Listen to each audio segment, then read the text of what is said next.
Hey everybody, welcome back to the first podcast. Thank you for joining us today, whether you're listening or watching. We greatly appreciate it.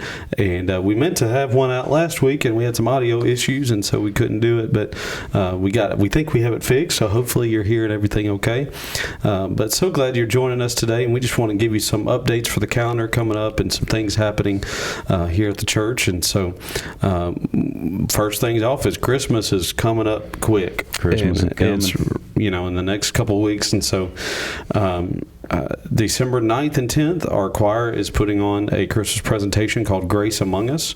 And it'll be Saturday night at 6 and then Sunday morning for our normal Sunday morning service. And so we would love for you to come to either one of those or both, or however you want to do that weekend with you and your family. But that Saturday is pretty cool. We started doing that last year. I started doing 2 presentations of it.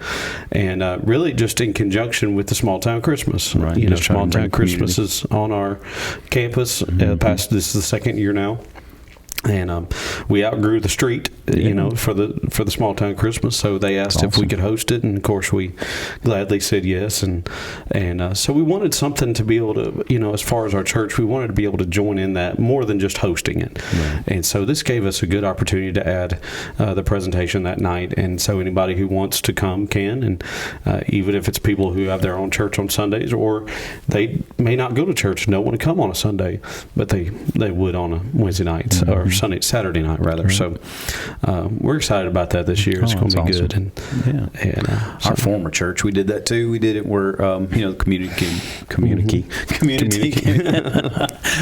can be involved, and like you said, if they have their own church and stuff like that, but they don't necessarily offer a musical or something like this, right, they can come be a part of it. Like you said, we're just trying to be what we've always said. We want to be in the community with the community and be a part of the community. And so they're already going to be around and about. So they enjoyed it last year, and we'll do it again. So it's going to be good. We even have our church logo on the back of the town shirts this year, and as because we're a part of that, and so it's just cool. It's cool to be able to have that good relationship with the mayor and everybody that works with him. So it's a cool thing to be that close to him. Be able to, however we can be a part. That's right. So they're trying to be a partner. We're trying to be a partner back. And so Jessica and the guys and gals and all those folks, they do a great job. So part of my goal for the music side of all this is Christmas. The church that I grew up at, that you were a part of, it was well known that going to see their Christmas production presentation, however you want to word it, was part of the tradition for every year. Like for us, even when I moved away and was in churches myself, and if we could get away and go see it, that was part of, you got to go see their Christmas. That was just part of the tradition. And it's not Christmas unless we go see theirs. And I want that to be part of our DNA here. Is we haven't had Christmas yet until we've gone to see First Blanchard's Christmas presentation. Well, you want your community to be like, hey, what are they doing? What are they going to do? And I'll never forget when I first got here, just asking our staff that. That was a question I've always asked. I mean, what do you want to be known for? Right. What do you want to be known for? And we're really promoting heavy with Fall Fest, Trunk or Treat, that kind. But we're slowly trying to evolve into that too, where we're going to have an awesome Christmas presentation, and hopefully we'll get to that point where maybe there's a drama involved in it too, and maybe something. We're already talking about that for possibly next year. Maybe it just depends. But because just to let our listeners know, they don't know this. Miss Tracy was very instrumental, she's a phenomenal script writing all those scripts back in the day at our former church, and so great writer. She'll be able to put that together. I'm excited to children's choir, seeing those folks. Well, that's what I was going to say. They're singing with us for the first time this year. They got to sing with us in a service a couple weeks ago, and then they're going to be a part of the Christmas this year. And it's the first time since I've been here that they've been able to do that.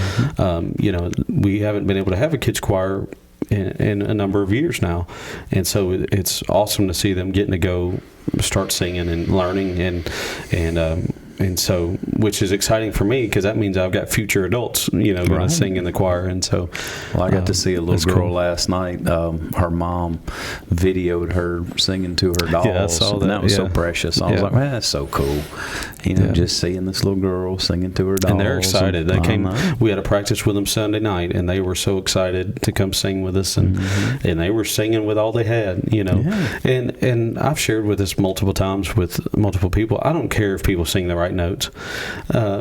It's been, anytime I've asked someone or talked about someone coming to join the choir, well, you don't want me to sing, I'll run everybody out. I have never asked for perfection or asked for the right notes to be sung or to have it all nailed down. Now, we're going to work hard. We're going to try our best to do it as best as we know how.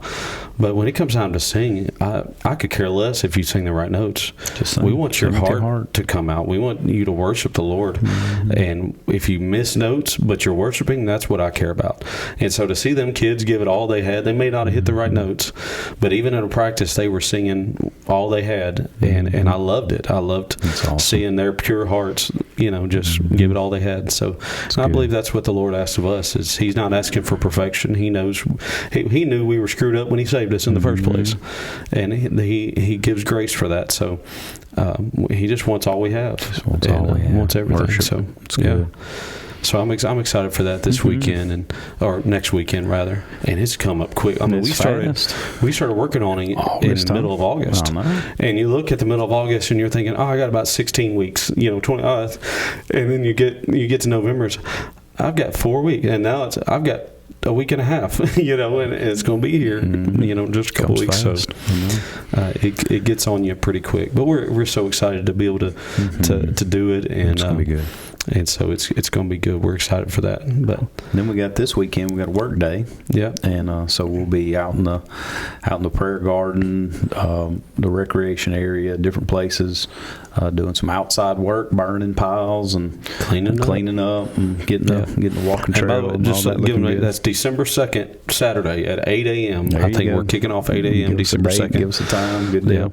Yeah. And then the ladies that afternoon have their Christmas party, and they get down with it. What I've heard is while we work, they're going to play. And I don't know if that's good or not, but that's what they're doing. So let them have a good time.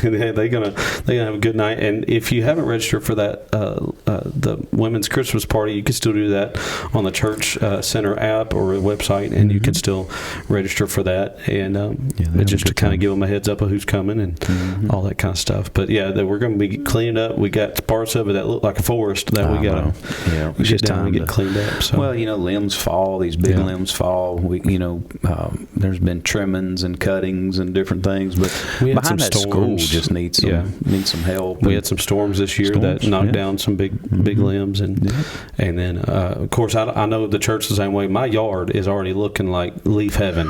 Man. I've got like 20 trees in my yard, so they're already falling. So if you got a lawnmower with a mulching kit on it, bring it too, and we'll mulch up some leaves. Yeah, we'll probably, and that'll take all the way up into February. Man, me and Joe have been out there before, out in the little playground area, blowing leaves out of there, mulching it up. So it's a lot of land to take care of and a lot of stuff to do. So we'll knock that out. We hope to get the Roman Road up too. Joe and I are going to go out there and mark it here in a minute and get the signs up. We've had them for months, just couldn't get in that time, and just weather cooperation and all that. You start drilling in July, August, September, even October. The ground's like concrete, so it's just hot. It's just hot. Then we're gonna We cut this, man, almost a year ago. We cut a block in the some concrete in the parking lot to make it where people can, especially on walkers or somebody in a wheelchair, or just folks that can't walk good, they can be able to walk from parking lot to the church.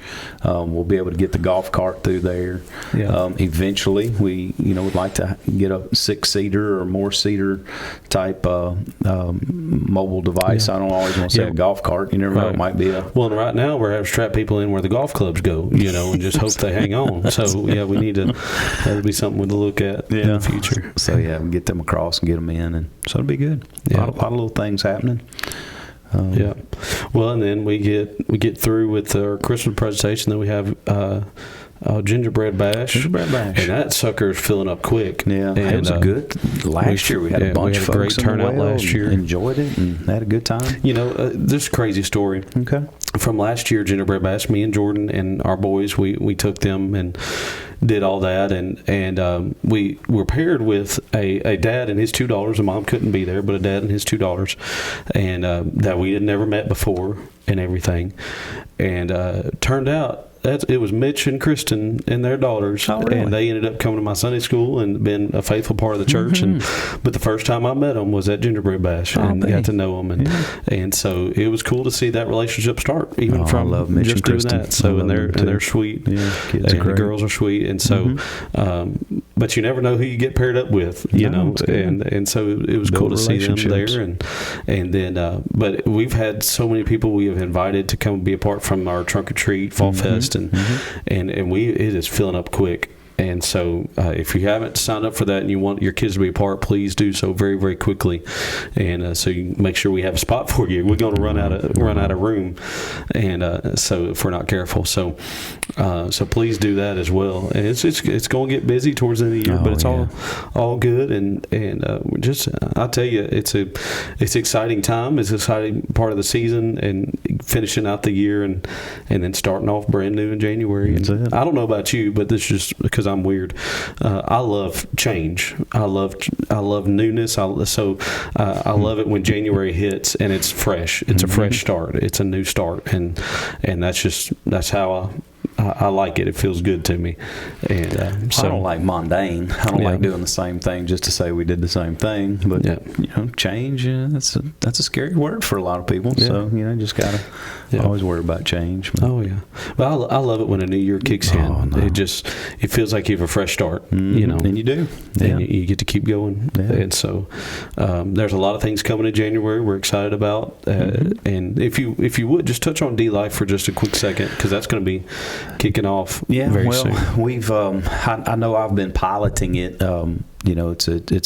It's what my heart's all over this, because it's discipleship, it's evangelism, it's outward. I mean, it's just the function of what a true born again believer should be. And I just like the fact that you have 5 days worth of reading. You can read your if you're in a group and been invited into a group, you'll be able to study the same passages together. Same memory verses, all that kind of stuff, plan an outreach event together, and then come together one time during the week, talk about the we call it space, sin to confess, attitude to change, stuff like this. And so it gives you, as in a small group. I know we love Sunday school. Never talk. It's has nothing to change with Sunday school or anything, but it gives you one more touch where you're with. It's a very intimate group. Oh yeah, it's a small group. No more than men, 5. women with women. We may even pilot a couples group type thing, but just where you're getting real with each other and just say, hey, this is some struggles I'm having. Hey, reading these scriptures, I need this attitude to change in my life. I see a sin that I needed to confess. I see some things that need to change in my life. And a couple weeks ago, one guy in my group, it was the first time he'd ever prayed out loud with other people. Wow! And it's just cool to hear people's hearts and hear them doing this thing. So we'll see. It can. I think it can change. Us, one individual at a time, and B, I think it can change a whole church as far as attitude, as far as just lifestyle and their following, their commitment to Christ, and obedience and fellowship and different things. So I just think it's really going to be a life change. Yeah.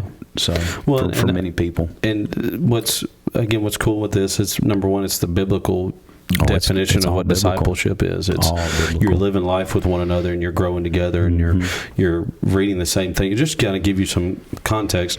It's a 5 days a week that you read, and it's one chapter a day.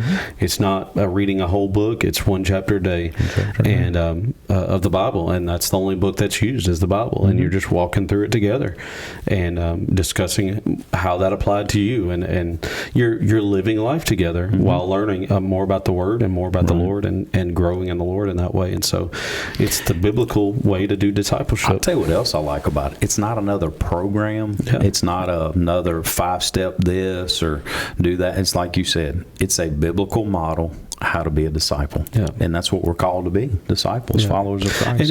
And it's one of those things, because we're not knocking Bible studies or knocking studies or something like that. Experiencing God, I believe, was a great thing for us, for our church. And we saw some people really change their life, and which was great.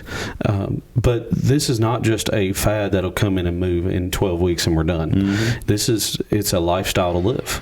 And so you're going to be hearing a lot more. They're going to be hearing a lot more about it. But this is part of your heart. This is part of what you had in mind when you came here. Maybe not have realized what it was, but this was your heart. Well, I've been, there was a study I did years ago, getting out of the boat, and I'll never forget taking a good friend of mine named Mickey, and I'm not going to use last names and even kind of go deep into it, but man, Mickey was a lot like me. He wasn't praying in class, and then God just started doing a work in him, and we called it stepping out of the boat.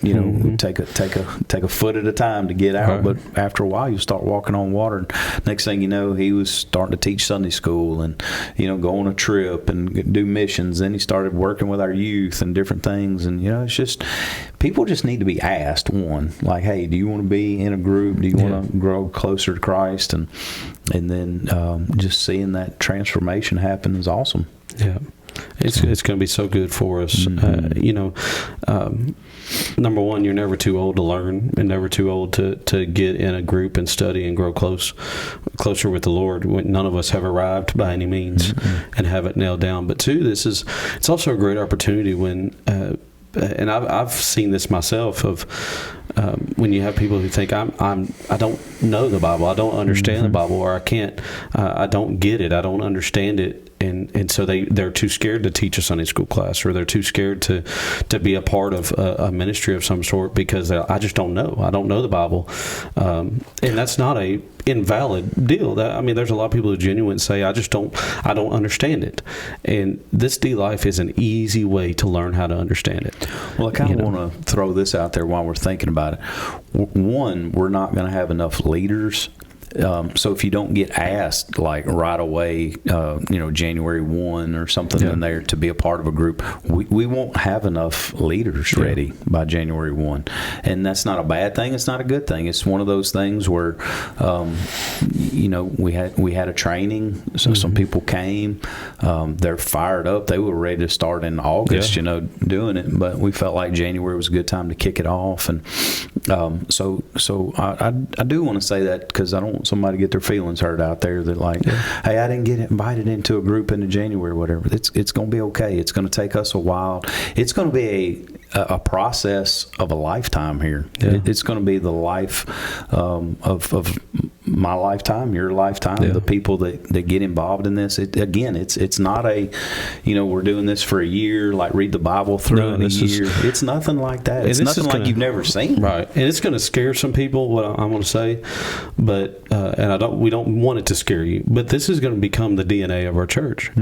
Of this, it's one on five. It's a small group discipleship. It's going to become part of the DNA of our church. Not to cancel out anything else, but this is a part of the DNA of our church. We're going to go closer to the Lord. We're going to go closer to one another, and it doesn't just help us grow closer with the Lord. It helps us become the family that we're supposed to be, and the church unit that we're supposed to be.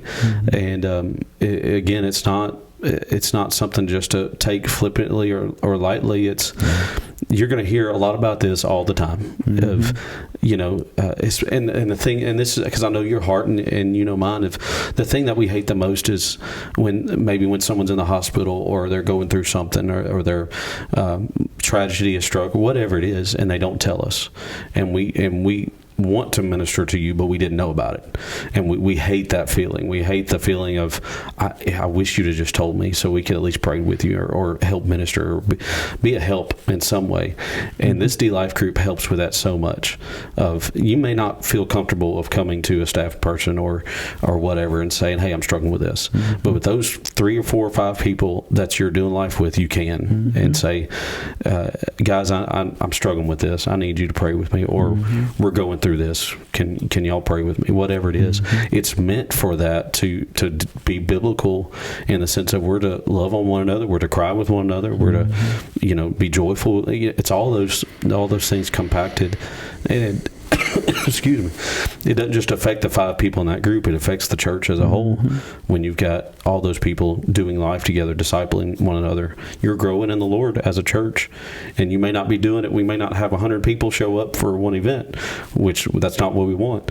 But when you have 5 here and 5 there and 5 there, and they're all doing it, grows the church as a whole. So it's again, you'll hear a lot about this. I know we're kind of rambling a little bit, but that's enough about it. Yeah, I know. But this is going to be the DNA of the church, and so start praying now to be a part of that. And if you're wanting to be a leader in it, please come let us know, talk to us, and we'll pray with you about how that goes and all that stuff. So, but there's going to be some good stuff coming, and we're super excited for that as well. But so thank you for joining us today and watching, and I hope we didn't scare you. I hope you're excited like we are, and but just pray that the Lord will show you exactly what you should be doing with this, and it's going to be really, really good. So again, don't forget this weekend women's party and work day on Saturday, and then next weekend we have our Christmas presentation on Saturday or Sunday. Hey, wait, Friday we need some folks to come and help. Yes, decorate. Friday we meant to get the decorations out Sunday. We're going to get them out tomorrow. We're going to get them out tomorrow night, and but Friday, if anyone, especially some ladies are usually better at decorating than us, and but ladies, if you would like to come around 1:00 on Friday to help decorate the church with all the Christmas stuff that goes up, we'd love for you to be able to come do that, and then Saturday we'll get to work, and ladies, you get to party. So. Hope you'll be a part of it. So we love y'all. Thank you so much for being a part of this podcast and watching or listening. And we hope to see you soon. We love you.